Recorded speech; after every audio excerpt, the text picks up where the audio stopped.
mapagpalang araw po sa ating lahat. Ako si Godfrey Quizon and this is my devotion for today, October 27. And ang topic po natin for today is bakit ang pag-ibig ay hindi isang negosyo or unconditional love.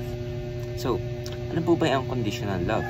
Ang conditional love is pure love. It is the kind of love that expects nothing in return, and it is not based on merit, performance, or worthiness. It is love rooted in God's very nature, eternal, sacrificial, and steadfast. Ating scripture for today is 1 John chapter 4 verse 9 to 10. Basahin ko po. This is how God showed His love among us. He sent His one and only Son into the world that we might live through Him.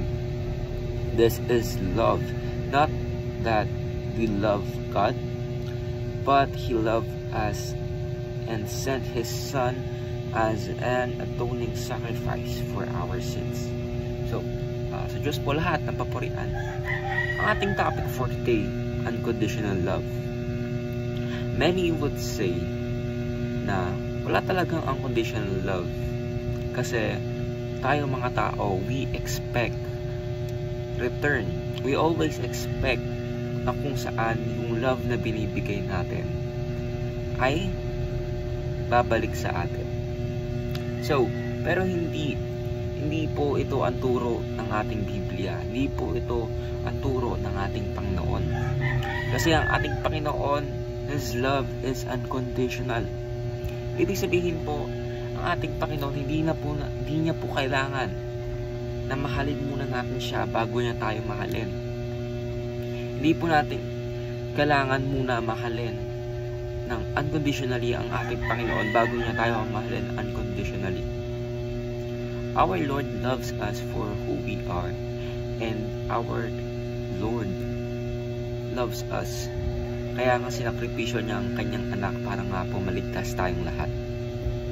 So, teachings natin for today is pure love is investing without expecting return on investment.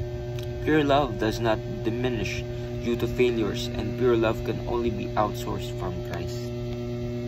So, paano po ba natin ito malalaman na pure love?